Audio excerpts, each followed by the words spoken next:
Okay, so we are going to go over the 2014 AP Biology FRQs. We are going to start with question 2 because question 1 was something that we have answered in the recent past in class. So for this question, it's talking about mammalian milk and it's also talking about antibodies. So we're at some point in this question going to talk about the immune system. It says mammalian milk is passed to offspring during feeding. So it contains antibodies that move into the baby when they are drinking breast milk. Mammalian milk also contains the sugar lactose and contains proteins. We're focusing on 3, protein A, protein B, and casein, as indicated in the table that we have up here on the right. So it says, using the data in the table, construct a cladogram on the template to indicate the most likely evolutionary relationships amongst the mammals. It also wants you to indicate on this cladogram where each of the characters most likely arose. So we're going to be putting traits on here. And then we're going to justify the placement of the characters on there as well. So that justification is going to have to be at least a sentence or two about why we placed things where we did. So let's look at these characters. Are there any of these characters, which are the production of these molecules in milk, that are present in all 5 organisms? Which ones? Okay, so everybody makes lactose. Anything else? Everybody makes protein A. So we need to put those in some place before any divergence happens, before any branching off happens. So where on the cladogram would I do that? On the left side or the right side? On the left side, it should be somewhere over here when it's still a single line, because this over here would be the common ancestor. So this would be some ancestral mammal somewhere. So the trait that is present in all of the other organisms on this cladogram are going to be lactose production as well as protein A. Does that make sense? Are there any characters that only some of the organisms have?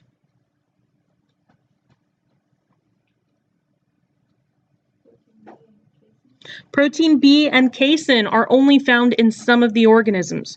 Now, which ones are protein B found in? So cows, horses, and pigs. What about casein? The same. So we can probably have those events happening together. Now, we have 3 organisms that have those characters in common. Notice on our cladogram, we have one branch that has 3 branches. So we can put those animals there because we have 3. It doesn't matter what order you put them in. I could put horse, pig, cow. I could put cow, horse, pig. It doesn't matter because we're not trying to figure out when one evolved versus another. We're just showing the fact that they all contain the same traits. So where would I put the label for protein B and casein? Down here? So that would say that cats and humans have protein B and casein. Is that true? Well, do they have a plus sign or a negative sign for protein B? So it says negative indicates the absence of the character. So do they have that characteristic? So what about here? Do these guys have the characteristic? All right, so there we would put that casein and protein B. Now, that means that the common ancestor of horses, pigs, and cows produced these chemicals, but the common ancestor of cats and humans did not. So at some point we diverged. These guys got casein and protein B, and we did not. So that could be cats and humans. Make sense? All right, so as far as our justification goes, tell me what to write. So lactose and protein A. What makes us put them where we did?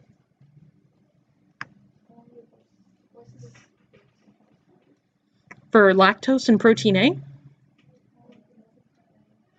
All 5 of the organisms have it. It's right here. So it's over here. Does that make sense?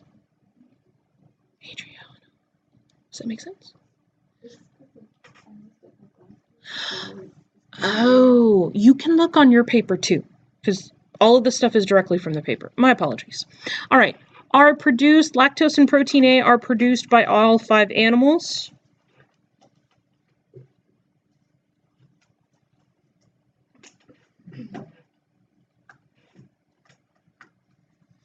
And so why does that make us place it where we did? Who has to have that characteristic?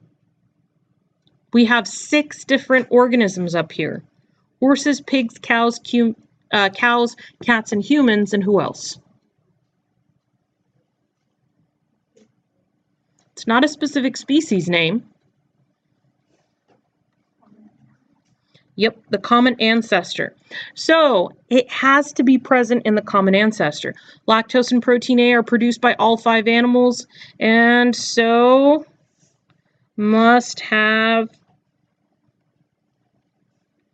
been produced by their common ancestor.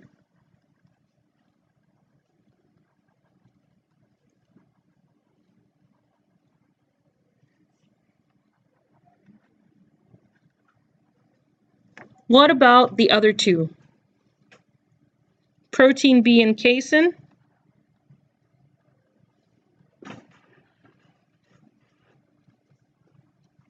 Who are they produced by?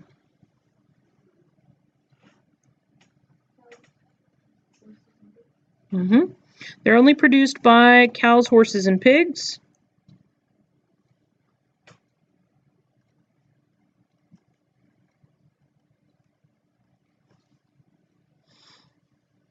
And so why do we place them only on the branch with cows, horses, and pigs?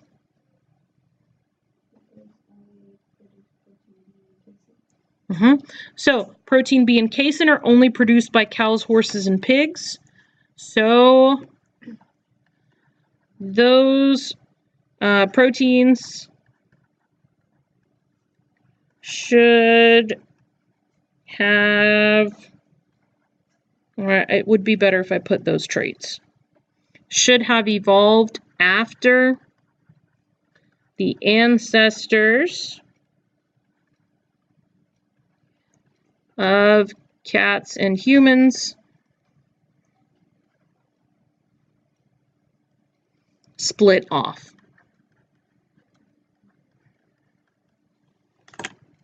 Questions, comments, concerns? I know that I am going to change this before you guys have a chance to finish writing this down, but remember it will be online later so that you can go back and write this. So let's take a look at the scoring guide. The scoring guide presents 2 options. Which of those 2 options did we choose, the left or the right one? The left one. So let's see what points we earned there. Did we earn the point for putting the characters? Yes. Did we put a point for getting these guys in the right locations? All right. And then it says lactose for the justification. Lactose and protein A arose in a common ancestor to all 5 animals. We said that. Protein B and casein arose only in the common ancestor to the pig, cow, horse branch. That's pretty much what we said. I want to point out some key features of the other cladogram in case there's something that applies to this on your test. What they're saying, so here we're saying that you only gained characters. But on a cladogram, you can lose characters too. For example, humans, is there anything our ancestors had that we don't?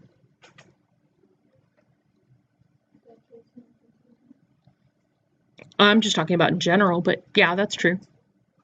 Some big physical feature we don't have that our ancestors did. Would make sitting hard. Oh, tails.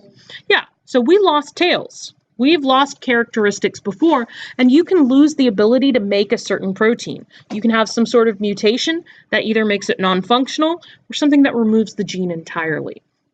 So what they're saying is that everybody originally had all 4 of these, but in our ancestors, we lost the ability to make these, or we lost the ability to put them in milk. And that is also a possibility. I just wanted to point that out because it does happen sometimes. And if it shows up on the AP test, you'll be able to recognize it. Let's look at B. B is a little more complicated. It says, describe 4 steps in the activation of the mother's specific immune response following exposure to a bacterial pathogen. So the mom got infected with bacteria, her immune system responded to it. When you see specific immune response, you should automatically think antibodies. Antibodies are very targeted. They respond to only one particular molecule on the planet, and so that is a super specific response. So they are responding only to their particular pathogen. Remember, we did get told that the antibodies that a mom produces are also passed to her offspring during feeding. So those antibodies get passed on. That should be a clue to help you figure out that this question is going to end up being about antibodies. So we need 4 steps. They don't need to be sequential steps. They don't need to be every single step that's involved. We just need 4 of them. Should you list 6? No, they will only grade the first 4. If you take the time to write down 2 more, you are wasting your time. So if you think you have gotten 4 steps, stop. You don't have to describe the entire pathway. You are trying, however, to get through all 8 of these questions and be able to attempt at least answering one part of each question. So just keep that in mind. So when you get infected with a bacterium, what happens once it gets into your blood or your body?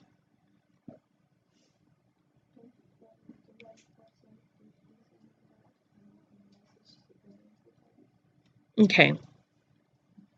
So white blood cells do produce antibodies. Anybody remember the particular type of antibodies? I mean, type of white blood cells, sorry. There are only 2 types we really talked about. It's a letter. Nope, it's B. B cells produce targeted antibodies.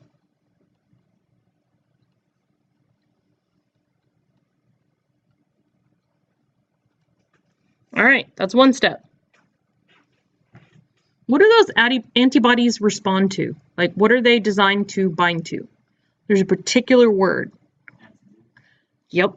So we need to get antigens somehow. What is an antigen?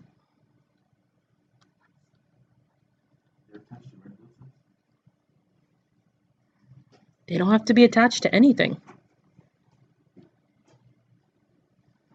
They are some molecule from the outer covering. How do we make antigens?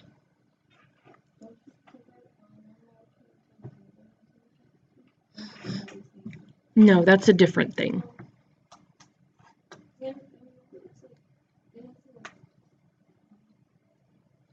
I know, it's a complicated series of a lot of stuff, and sometimes it's easier to draw than to describe. You can draw little diagrams for yourself if it helps jog your memory, but you can't include them in your response unless you like label it figure 1 and say, as seen in figure 1, and describe what's happening. But if that helps you, if you're more visual like that, you can do that. Or you can just diagram for yourself when you're planning. An antigen is made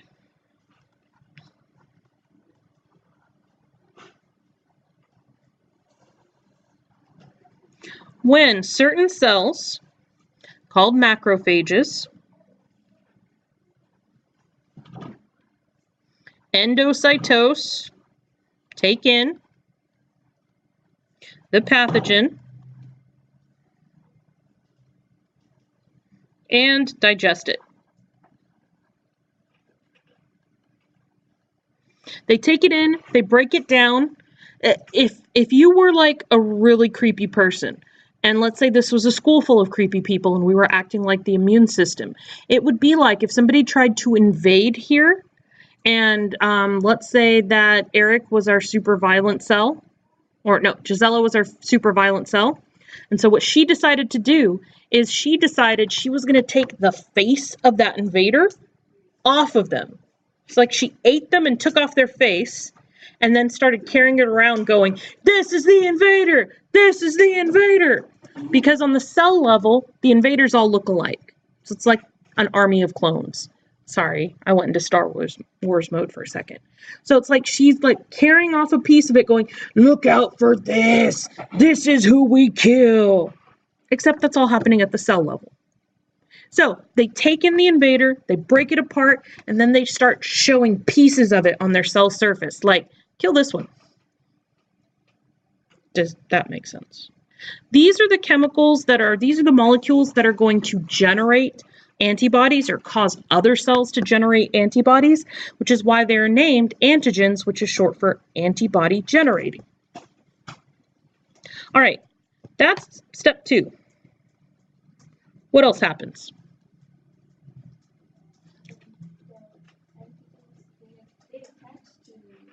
Not the antigens. The antigens are the part of the original pathogen. You were close. It's what the antigens are bonding to. Who said it? Yes. So you were almost right. Antibodies, what do they bind to? Yep. So antibodies bind to pathogen or invader. All right. What else happens? Let's go with this. After they bind to the pathogen, what happens next? So phagocytes, which are white blood cells,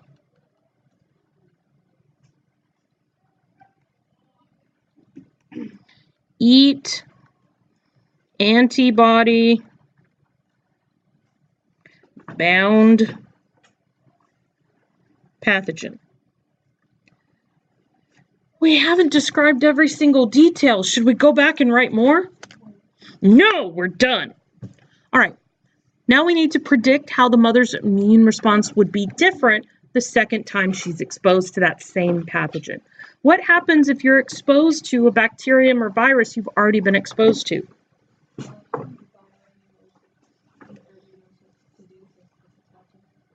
So how does it store that memory?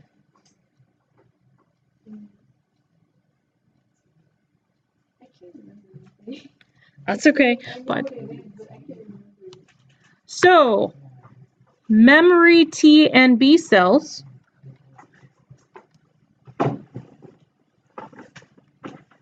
are still in the mother.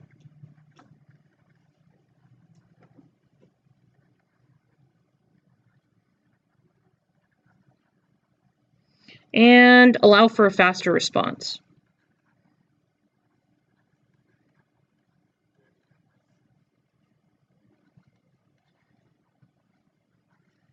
And there we go.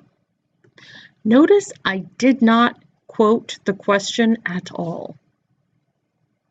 You don't need to. Unless it soothes you on the inside to restate the question, don't do it. It's a waste of your time. So let's look at the scoring guide. Holy crap, there's a lot of stuff there.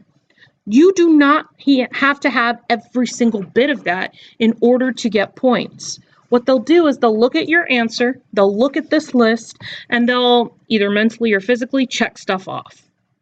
So, did we say anything about endocytosis of an antigen? Yep, we did. We won a point. Did we say anything about the degradation of an antigen? We said we break it down. Did we say anything about the antigen being complexed with an MHC molecule?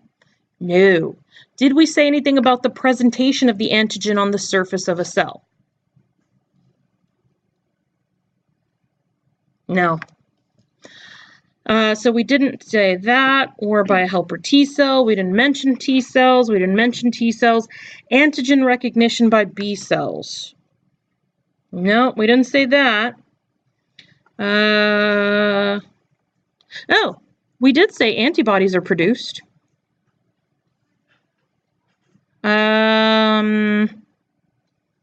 I think we said antibodies recognize antigen. It doesn't matter.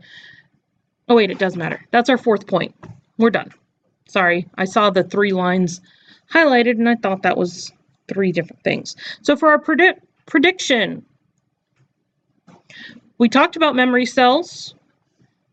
We talked about it being a faster immune response. We got our 1 point. We're good to go. All right, then finally C. Predict the most likely consequence for a nursing infant who is exposed to an intestinal bacterial pathogen like Salmonella to which the mother was exposed 3 months earlier. So if it's 3 months earlier, where was the baby when the mom was exposed? Probably inside her. He may have some antibodies from that period, but what else do we know?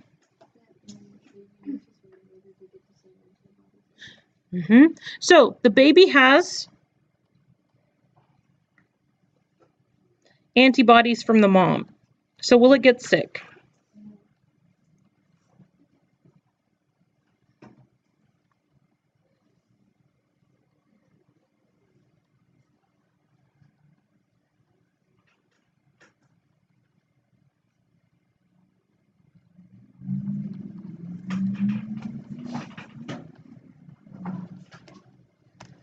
All right. Did we give a justification for our prediction? Did we tell a why? Yeah. So I think we're ready to look on. Okay. We get a point for saying that the infant will be protected or not get sick because the antibodies are passed via breast milk. Sounds good. We earned 2 points. 3. This one's an ecology question. As part of a new suburban development, a sports complex consisting of athletic fields and buildings is constructed in a formerly wooded area. So we cut down a forest to build a sports complex. Predict one ecological consequence on the local plant community that is likely to result during the site preparation and construction of the sports complex and justify it. What do you think is going to happen to the plant community? Okay, so are we saying many species will disappear or many individuals will die? Many individuals will die. Why?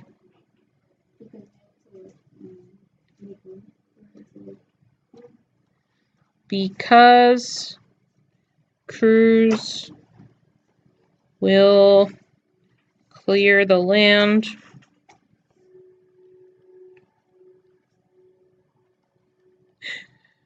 before construction.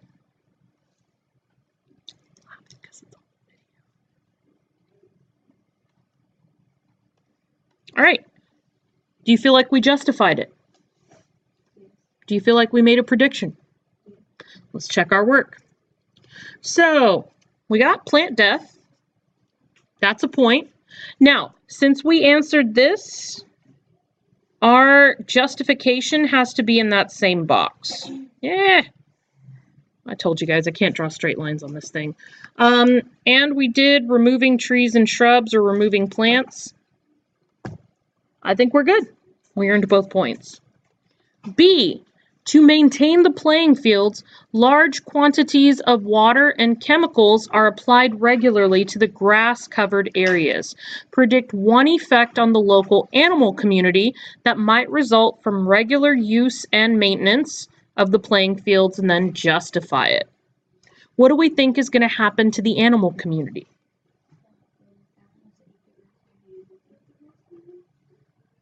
Well, there wasn't grass before. It was a forest. Do you usually find a lot of grass growing in a forest?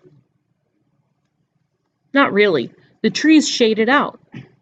So you're saying that animals that eat grass won't be able to eat it. There wasn't grass before. Now there's grass. So what's going to happen to animals that eat grass? Okay, so what's going to happen? And? Okay, we could say animals that feed on the grass.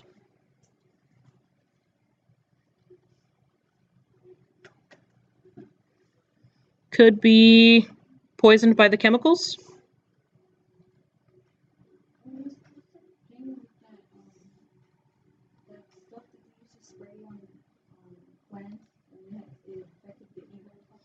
DDT. That's actually due to biomagnification, where you're right. So what happens is they would spray it to try and kill off mosquitoes. Small things in the area would eat stuff that was contaminated with DDT. It wouldn't get broken down in their bodies. It just build up in their fat cells. Larger animals would come along and eat those. And so then more toxins would build up in their bodies. And then finally it would move up to like the large birds of prey like eagles or hawks. They would eat that. They would have a high concentration of DDT in their bodies, and it caused a lot of reproductive health effects. So their population started dropping a lot. And that's your environmental lesson. The more you know.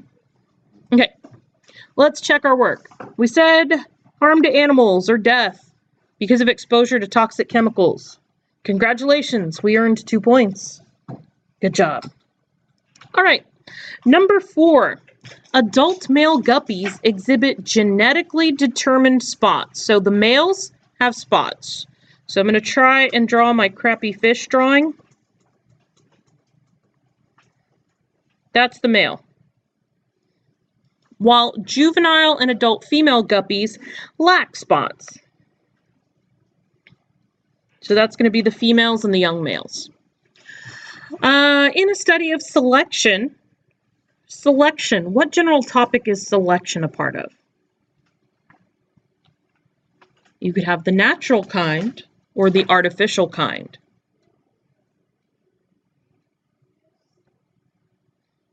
I have the feeling you guys know it, but you're like, no, it's too easy. This is going to be an evolution question or a natural selection question. So they're studying this. They're putting male and female guppies from diverse populations. So they start out with some random group, were collected from different mountain streams and placed together in an isolated environment containing no predators. Okay? The study population was maintained for several generations in the isolated area before being separated into 2 groups. One group was moved to an artificial pond containing a fish predator, while a second group was moved to an artificial pond containing no predators. The 2 groups went through several generations in their new environments. At different times during the experiment, the mean number of spots was, per adult guppy male, was determined as shown in the figure that we have. The vertical bars that we see here are the standard error of the mean. Then we need to describe the changes in genetic variation in the population between 0 and 6 months. So notice it's before the population was separated into groups. So we need to describe how there was a change in genetic variation and provide reasoning based on means and SEM. So we need to understand what SEM is. What does standard error of the mean represent?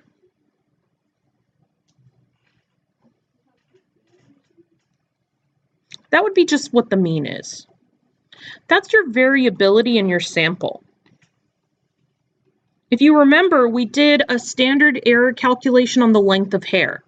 And what we were trying to get at is that if you did, for example, a standard error for all the females, you have a lot more variation. Some females have shorter hair, some females have longer hair. But if you did the standard error for the males, it was very small because most males had short hair. So it's a measurement of your variability. So let's look at 0 months. We have really large standard error bars. What this means is that in our given population,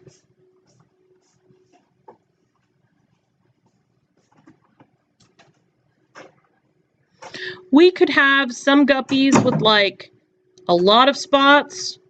We might have some guppies with a few spots. We'll have some guppies with an in-between number of spots, and we'll have some other guppies with an in-between number of spots. We've got variation there. So they're not all very identical. So is this high or low genetic variation? High. We got a lot of them.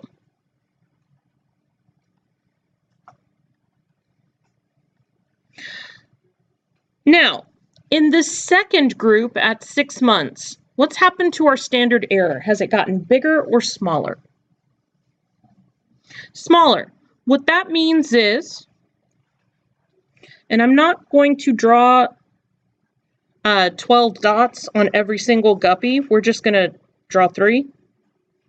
But it means most of them have the same number of spots. You have some that may have a different number of spots just by a little, but most of them, for the most part, they have the same number of spots. Is this high or low genetic variation?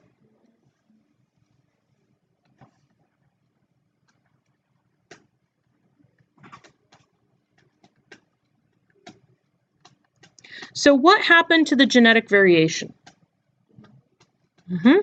So we can say the genetic variation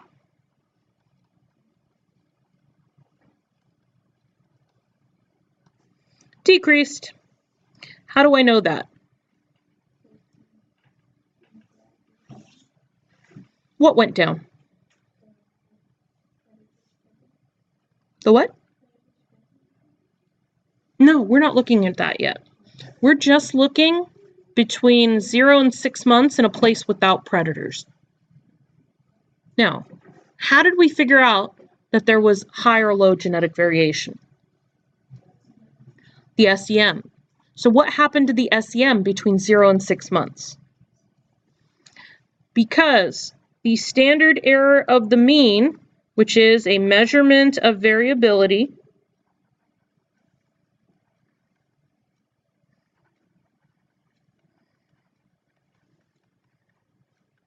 also decreased. Did we describe our change? Did we provide some reasoning? All right, did we include the SEM? All right, let's check out the key.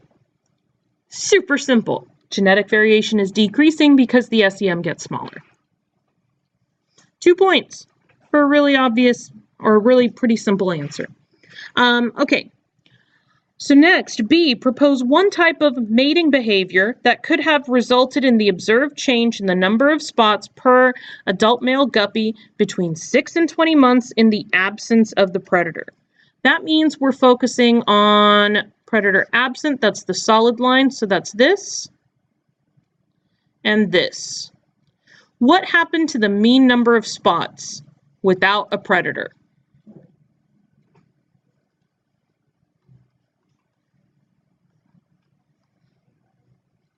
The number of spots rose. So what kind of mating behavior would give you more spots after several generations? Yep, the number of spots increased because the females, and if I want to sound technical, I can say preferentially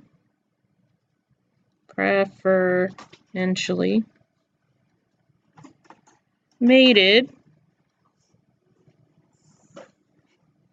with males with more spots. Obviously, if this was on an AP test, I would be writing the actual word without instead of writing W/. But I guess my laziness.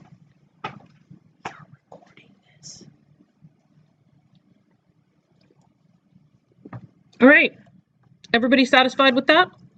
Let's check our answer. So, sexual selection for individuals with more spots. Hey, we got it. I want to look at the second choice, though, because it's also a possibility.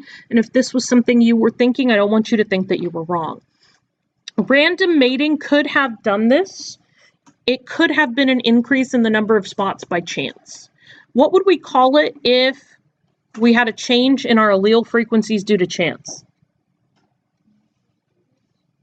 Natural selection is when there is a reason for the change in allele frequencies, because one allele provides a benefit over the other.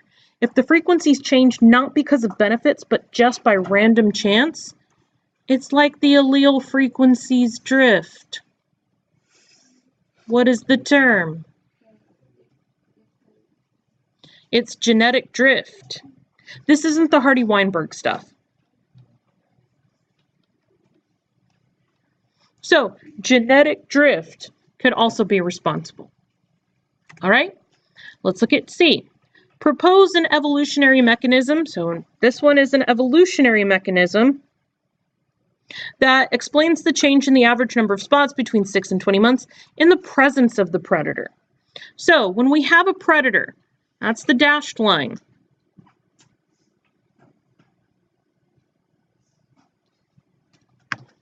Okay, what's happening to the number of spots? Yep, it's decreasing.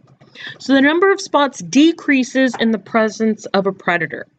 When they say evolutionary mechanisms, the thing they're probably asking us about is whether it is stabilizing selection, which keeps your ratios of phenotypes constant, so it keeps the population looking the same.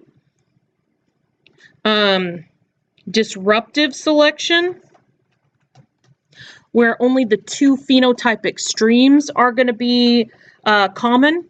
So for something like that, you'd see a lot of fish with a huge number of spots, a lot of fish with very few spots, and very little to no spots with a medium number. I mean, very little to no fish with a medium number of spots. Aaron. Okay. Do we see that? There's another type of selection, and it's called directional. That's when one extreme is favored over another. So let's say that this is a graph showing our number of individuals. No, wait. This is our number of individuals, and this is the number of spots. We started out with probably a distribution like this. What happened? Oh, no, sorry. We started out with a distribution like this. My bad. What happened is we had this mean, and after the predator was introduced, we had a lower mean. Everything shifted over to lower numbers of spots. That is actually directional selection right there. So our evolutionary mechanism could be the population, or the guppies, underwent directional selection.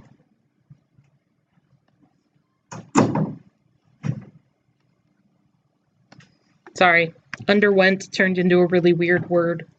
I think my body was trying to write cursive and it forgot I don't write cursive well. Oh, and if you want to be more specific, 4 less spots.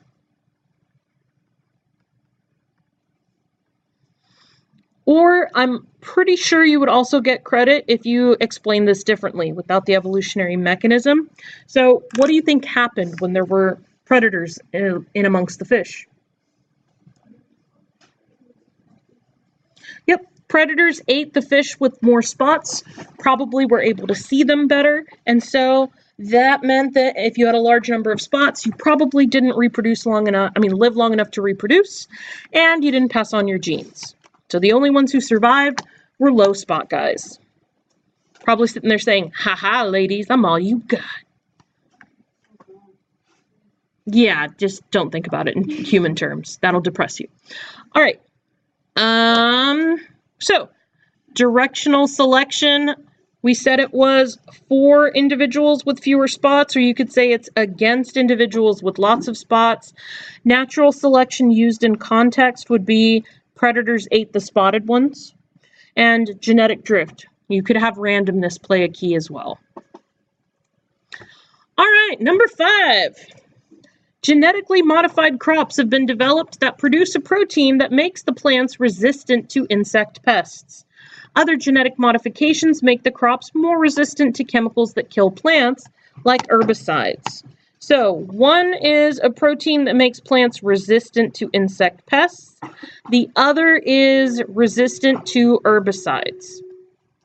It says, describe two potential biological risks of large-scale cultivation and use of such genetically modified plants. So what are two risks of having a lot of these plants growing?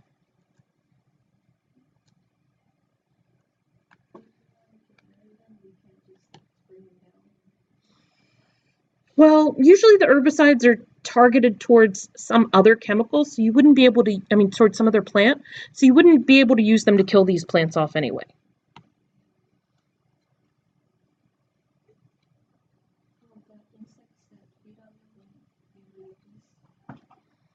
Okay, so pest insects would die. And then what would happen? What would be the result of that?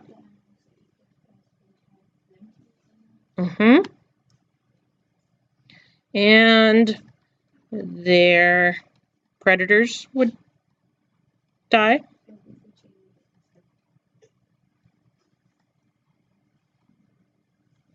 And the food chain, we want to sound a little fancier.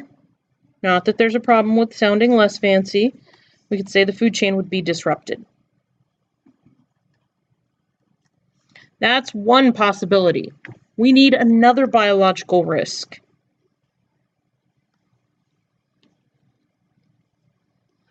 What other risks are there? Now, keep in mind, these genetically modified crops, they take a lot of money and time to make. So usually what's going to happen is a company will spend a lot of time, they'll make one strain of these types of crops, and then they won't spend money developing a slightly related strain that still is resistant to pests or resistant to herbicides. So, what is going to be the genetic relationship of all these plants to each other? Are they going to have a lot of genetic variation? So what would they be? Not quite. Identical. Or what do we call things with identical DNA? Twins in nature, and when we make them in a lab, we call them clones, not sisters. Oh, Lord. It's a good thing we don't have any twin sister children in here, because they'd be like, I was not made in a lab, thank you. My mom got me from a stork. Oh, okay. Yeah. So what happens, what's the risk of having just a bunch of genetically identical organisms? Okay, but what's the problem with the tiny gene pool? Okay, and what is that something usually? No, a mutation would cause variability. What can wipe out a plant population?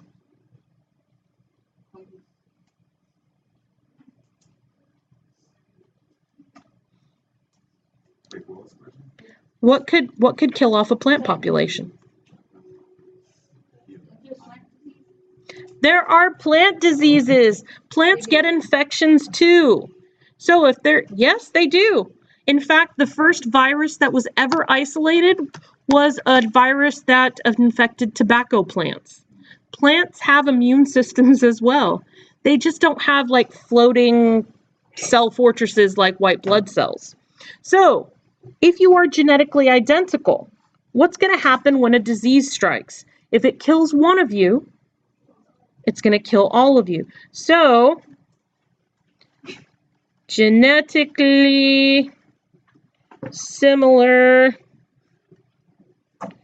genetically modified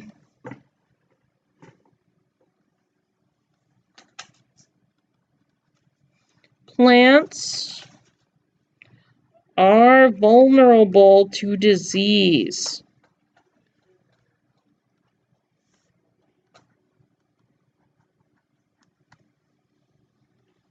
Those are two biological risks, because those plants, whether your farmers want them to be or not, become the basis of the local food chain now. if an animal can sneak in and get something, and they're gone. Disease wipes them out. No food for the local animals. Not that they don't have insects to fall back on either because they died too.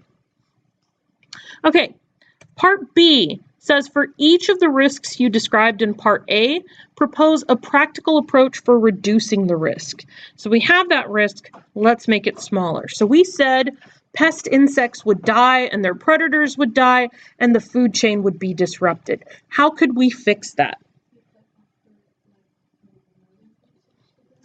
Okay, another food source for local organisms could be introduced. Sounds good to me. Our other risk was that they are genetically similar and they're vulnerable to disease. How could we fix that? Okay, and what were you saying, Giselle? Okay, you could either create more strains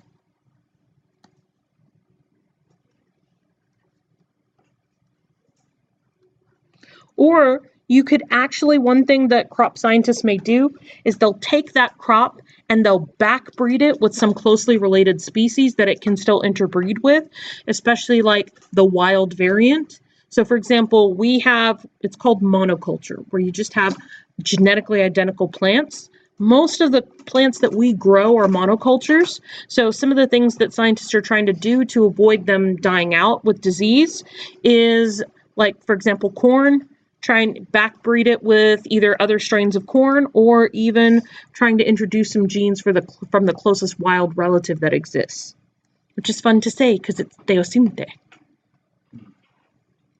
All right, let's check our work. So since this was points for both A and B, I put the scoring guide for both of them on. So we said disruption within food chain.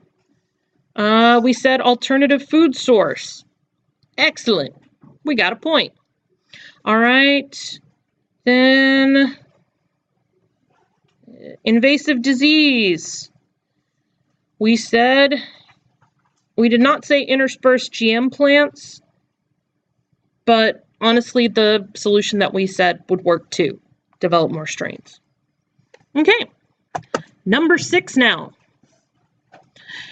Information processing involves complex neural pathways that require a certain amount of time between regulation of a stimulus and the resulting response. For some types of stimuli, a reflex arc replaces the typical stimulus response pathway. So, a reflex arc replaces the typical stimulus response pathway. A representative of a reflex arc is shown in the figure above. Based on the figure, describe 2 ways that a reflex arc differs from a typical stimulus response transmission pathway and provide reasoning to support the claim that reflex arcs help organisms avoid serious injury. So let's take a look at this reflex arc. We have a stimulus right here. What's happening to that finger? It's getting pricked. So this would be like the same equivalent of you accidentally stepping on a tack or something sharp. Do you, hey, it happens. Do you like leave your foot there and think, what is that curious sensation I feel in my toe? That is a rather unpleasant sensation. What should I do to solve this?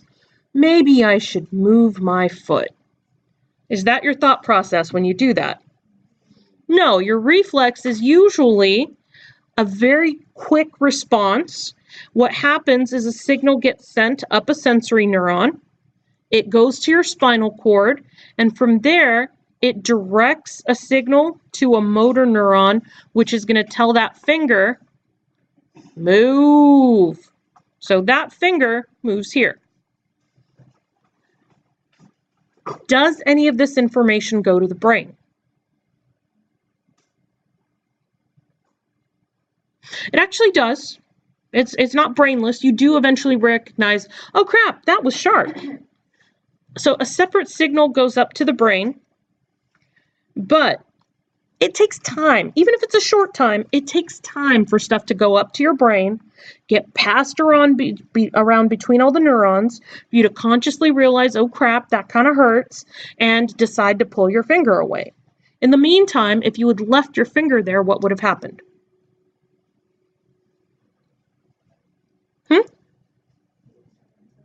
You would start bleeding. So by pulling your finger away much quicker, you are reducing the risk of injury. So let's talk about how this differs from typical stimulus response pathways. So let's talk about those. Usually you get a stimulus in. This is something from a sense organ. It is going to usually go up to the spinal cord by a sensory neuron, which is this guy right here. Then from there, I should have done that elsewhere. Let's say from there, it goes where? Where does information go from the spinal cord? To where? Yep, so then it's going to go to the brain. Once it's in the brain, it's going to get passed around sections of the brain until you come to some sort of decision. Oh, wait. Haha. And then from there, you're going to have a response. A lot of times, that's some sort of movement. So even though transmission along this is pretty fast, it's not fast enough. So this response instead is stimulus in a sense organ to spinal cord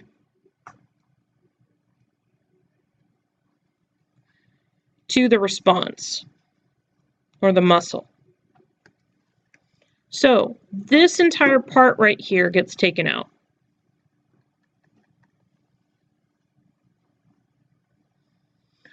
So what are two ways they're different? Well, what's one way they're different?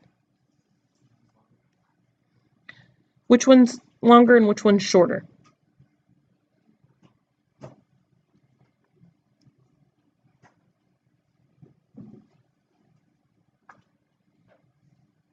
Which one has more steps? This, by the way, is traditional. And this is reflex. So, because I'm lazy and I want to write less, I'm going to say the reflex arc is shorter. I could similarly say the typical stimulus response transmission pathway is longer. But like I said, I'm lazier.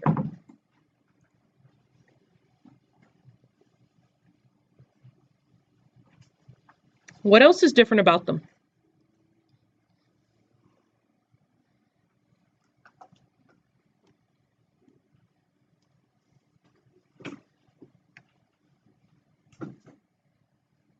I'm sorry that the writing is kind of crappy. I was trying to leave room for us to answer.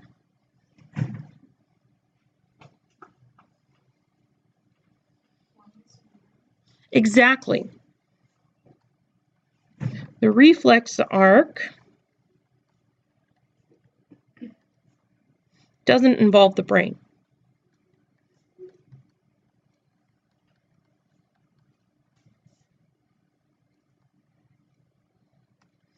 So it says, provide reasoning to support the claim that reflex arcs help organisms avoid serious injury. How would that help you avoid serious injury?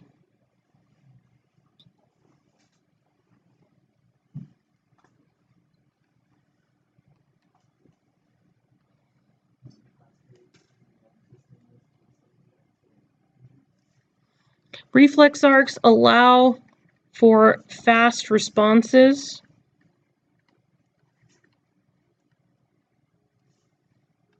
to dangerous stimuli.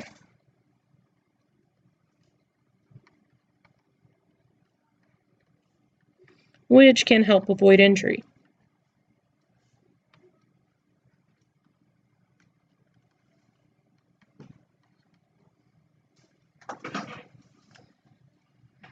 All right, let's check this thing. All right, so there are 3 points. We get 1 point for each of our possible responses. So we did say there's no brain. We did say it's a shorter pathway. We got 2 points there. And as far as our support, that we have a quick response. We got 3 points. Nice work, guys. Y'all are like, yeah, I don't do this on my own. We're trying to get you to that point. Based on the graph, describe a specific method of thermoregulation used by the species of animal. Provide support for your answer using the data. So let's look at the data. Effect of environmental temperature on the rate of oxygen consumption. Why do we change oxygen consumption? What do we use oxygen for?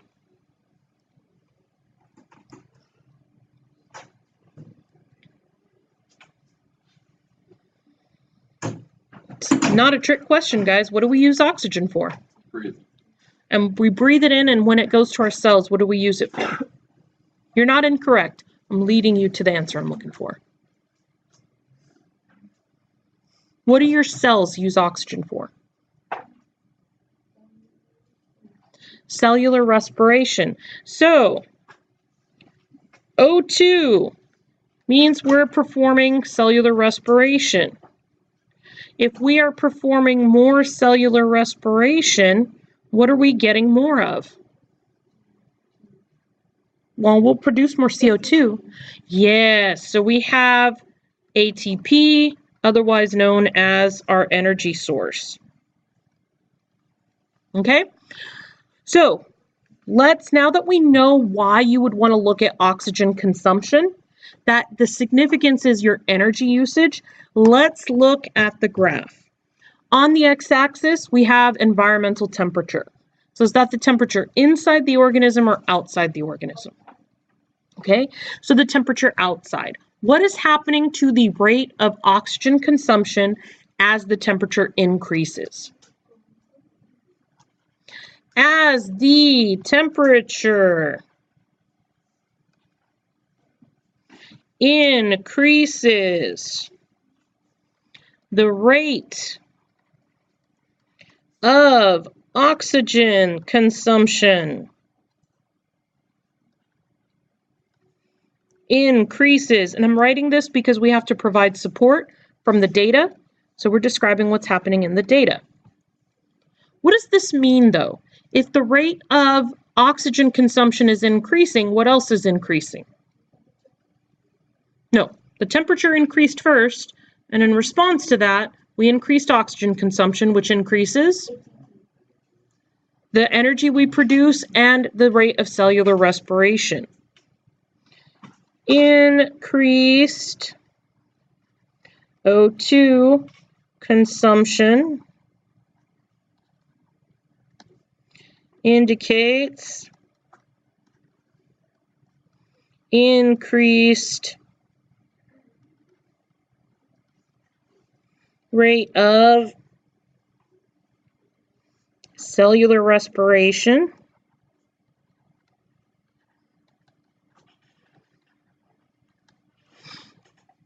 So you are able to produce more energy. So what do we think? We have 2 major methods of thermal regulation. What are they?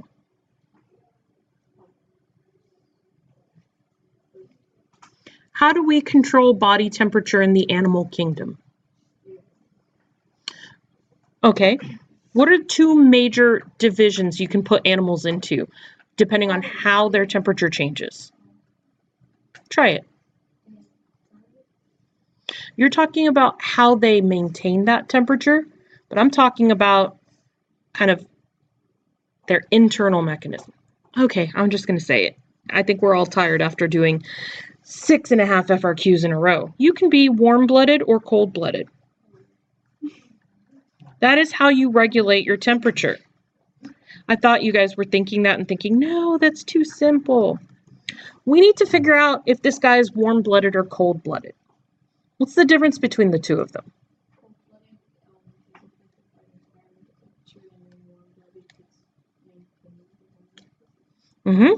So warm-blooded creatures spend a lot more energy to maintain homeostasis and are less affected by the external temperature. This guy, does he look like he's affected by the external temperature or that he's actively maintaining things constant? Okay, so since the animal's rate of O2 consumption increases with temperature. Once again, I would write out the word with, but I'm trying to finish this up before we have to leave class. The animal is, we can either say cold-blooded, or we can use the technical term, which is exothermic. Exo meaning outside, thermic meaning temperature. So their temperature is externally controlled. All right. I am going to go ahead and change to the, let's see. Oh, not an exotherm, an ectotherm. My bad. Hopefully they would still give you credit because they're not supposed to count spelling. Ipse. So we say they are unable to regulate, and we said that because we had an increased metabolic rate or respiration rate or O2 consumption with increased temperature. Okay, any questions? All right, that's number 7. Oh, wait, there's a B. I forgot. On the labeled axis provided below, draw a line to indicate the most likely relationship between body temperature and environmental temperature in this species. So they are ectothermic. They are cold-blooded. What's going to happen to their body temperature as the temperature of the outside world increases? All right, so we're going to go from down here, whoa, to somewhere up there. And I'm going to leave that because that looks slightly cool. Okay. I put the wrong figure in there. The figure from the scoring guide was actually just some sort of line with a positive slope, and that's what you got credit for. My bad. All right, 8A. A research team has genetically engineered a strain of fruit flies to eliminate errors during DNA replication. The team claims this will eliminate genetic variation in the engineered flies. They're saying we're not going to have any genetic variation. A second research team claims that eliminating errors during DNA replication will not entirely eliminate genetic variation in the engineered flies. Provide one piece of evidence that would indicate new genetic variation has occurred in the engineered flies. So we want to say, how would we know if we had new genetic variation?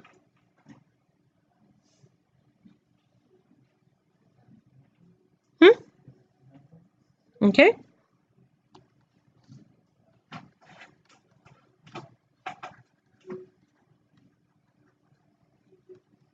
Once again, excuse the writing. So it says different phenotypes would arise. Or you see different phenotypes, or there are new phenotypes, or there are new traits. Sounds good to me. Let's check our work. All right, new phenotypes, exactly. We could also do this with more molecular evidence, so we could have different DNA sequences or genotypes, or any of the other options listed up here, but we got one. B, describe one mechanism that could lead to genetic variation in the engineered strain of flies. How, besides mutations, so no mutations during replication, how else can we get genetic variation?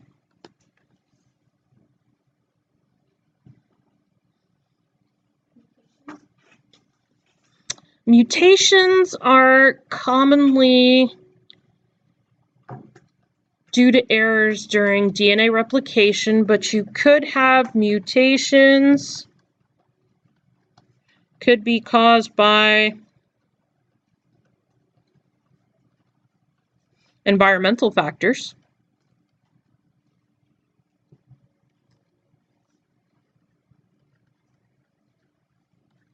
like radiation or chemicals called mutagens. Okay, let's check our work. Wow, this handwriting is just getting worse. There are a lot of possibilities. So, let's see. All of these are during sexual reproduction. So any of those ways that you have genetic variation, remember, it's not just within that one individual, it's between generations. So you can have things like crossing over during meiosis or meiosis itself, and it produces new combinations. So that would be like in humans, like having a blonde-haired, blue-eyed mother marrying a brown-haired, brown-eyed father and producing a blonde-haired, brown-eyed child. So that would be some genetic variation as well. We have gene flow. Any other, oh, this, by the way, is also with sexual reproduction, non-disjunction. You can have your chromosomes, like, actually shift. We said mutagens or radiation. Viruses can also change DNA. So there are a number of ways to change DNA besides just DNA replication errors. Some of these are accidental. So these guys right, I'm going to change color. These guys right here are all accidental. They're usually not good because those mutations are often harmful. These guys are on purpose because that genetic variation does not introduce a mutation. It's with genes or alleles that you already had. We're just trying them out in different combinations and hoping that that will provide a survival advantage. Any questions? Okay. C, describe how genetic variation in a population contributes to the process of evolution in a population. I was harping on this multiple times throughout the year. Any ideas? So, what do we know about the relationship between genetic variation and evolution? What's more desirable in a population?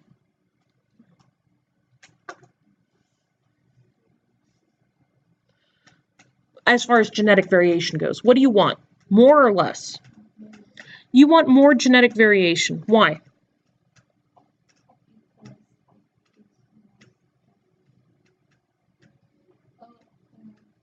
You're on the right track. Let's talk it out a little more. Gives you more stuff. We need to be a little more specific. Sorry? More genetic variation means more possibilities for advantageous, possible, advantageous combos or combinations or traits. That's supposed to be a slash, not a parentheses. Combinations / traits. And then, how does that relate to evolution?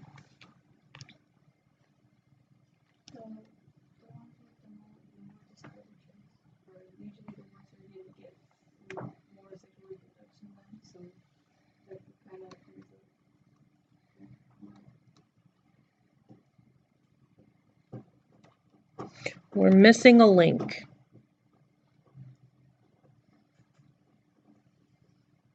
So more genetic variation means there are more possible advantages in either traits or combinations of traits. And then what would happen to cause some sort of evolutionary change?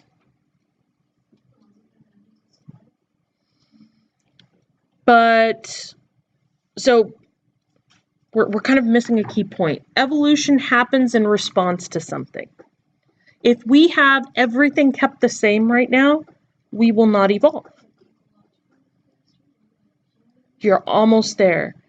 It's a little more broad ranging that I can put it into like a specific term. It's environmental change. So that could be an ecological disaster. That could be humans coming in and burning everything. But you have environmental change. The environment changes.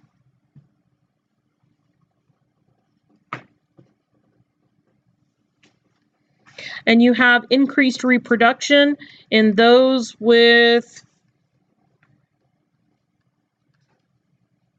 the advantageous. We're going to pretend like I had enough room to write out the us and advantageous. In those with advantageous traits.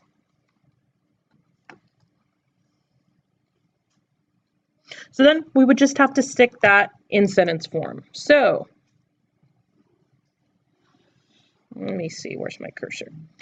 With increased genetic variation, it is more likely a population will have the alleles or traits or combinations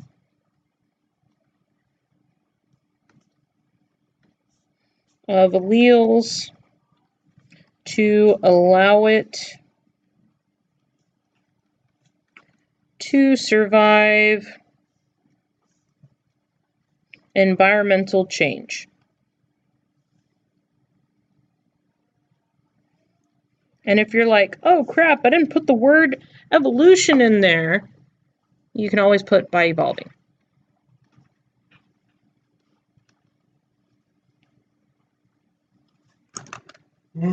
Did I do a decent synopsis? All right, let us check out the scoring guide then. All right, so genetic variation is the basis of phenotypic variation that can be acted upon by natural selection. That is like the super brief way to say what we just said. All right. Start. Hold on a sec.